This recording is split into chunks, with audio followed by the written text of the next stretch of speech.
இவ்விதமாக வானமும் பூமியும் அவைகளின் சர்வ சேனையும் உண்டாக்கப்பட்டு தீர்ந்தன. தேவன் தாம் செய்த தம்முடைய கிரியையை 7ஆம் நாளிலே நிறைவேற்றி, தாம் உண்டாக்கின தம்முடைய கிரியைகளையெல்லாம் முடித்த பின்பு 7ஆம் நாளிலே ஓய்ந்திருந்தார்.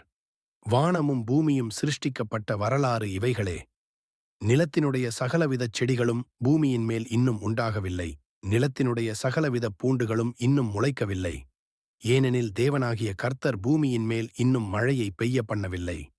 நிலத்தை பண்படுத்த மனுஷனும் இருந்ததில்லை. அப்பொழுது மூடுபனி பூமியிலிருந்து எழும்பி பூமியையெல்லாம் நனைத்தது. தேவனாகிய கர்த்தர் மனுஷனை பூமியின் மண்ணினாலே உருவாக்கி ஜீவ சுவாசத்தை அவன் நாசியிலே ஊதினார். மனுஷன் ஜீவாத்துமாவானான். தேவனாகிய கர்த்தர் கிழக்கே ஏதேன் என்னும் ஒரு தோட்டத்தை உண்டாக்கி தாம் உருவாக்கின மனுஷனை அதிலே வைத்தார். தேவனாகிய கர்த்தர் பார்வைக்கு அழகும் புசிப்புக்கு நலமுமான சகலவித விருட்சங்களையும் தோட்டத்தின் நடுவிலே ஜீவ விருட்சத்தையும் நன்மை தீமை அறியத்தக்க விருட்சத்தையும் பூமியிலிருந்து முளைக்க பண்ணினார். தோட்டத்துக்கு தண்ணீர் பாயும்படி ஏதேனிலிருந்து ஒரு நதி ஓடி அங்கே இருந்து பிரிந்து 4 பெரிய ஆறுகளாயிற்று. முதலாம் ஆற்றுக்கு பைசோன் என்று பேர். அது ஆவிலா தேசம் முழுவதையும் சுற்றி ஓடும். அவ்விடத்திலே பொன் விளையும். அந்த தேசத்தின் பொன் நல்லது. அவ்விடத்திலே பிதோலாகும் கோமேதக கல்லும் உண்டு. 2ஆம் ஆற்றுக்கு கீகோன் என்று பேர். அது எத்தியோப்பியா தேசம் முழுவதையும் சுற்றி ஓடும். 3ஆம் ஆற்றுக்கு இதெக்கேல் என்று பேர். அது அசீரியாவுக்கு கிழக்கே ஓடும். 4ஆம் ஆற்றுக்கு ஐபிராத்து என்று பேர். தேவனாகிய கர்த்தர் மனுஷனை ஏதேன் தோட்டத்தில் அழைத்து கொண்டு வந்து அதை பண்படுத்தவும் காக்கவும் வைத்தார். தேவனாகிய கர்த்தர் மனுஷனை நோக்கி, நீ தோட்டத்திலுள்ள சகல விருட்சத்தின் கனியையும் புசிக்கவே புசிக்கலாம். ஆனாலும் நன்மை தீமை அறியத்தக்க விருட்சத்தின் கனியை புசிக்க வேண்டாம். அதை நீ புசிக்கும் நாளில் சாகவே சாவாய் என்று கட்டளையிட்டார்.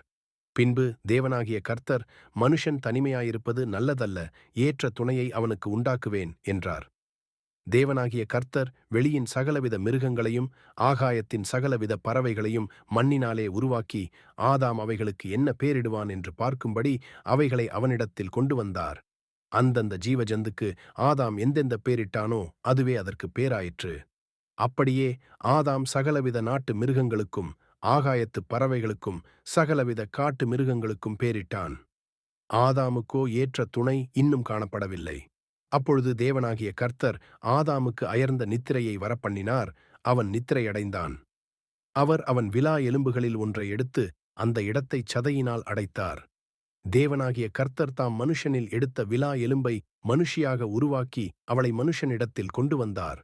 அப்பொழுது ஆதாம், இவள் என் எலும்பில் எலும்பும் என் மாம்சத்தில் மாம்சமுமாயிருக்கிறாள். இவள் மனுஷனில் எடுக்கப்பட்டபடியினால் மனுஷி எண்ணப்படுவாள் என்றான். இது நிமித்தம் புருஷன் தன் தகப்பனையும் தன் தாயையும் விட்டு தன் மனைவியோடே இசைந்திருப்பான். அவர்கள் ஒரே மாம்சமாயிருப்பார்கள். ஆதாமும் அவன் மனைவியுமாகிய இருவரும் நிர்வாணிகளாயிருந்தும் வெட்கப்படாதிருந்தார்கள்.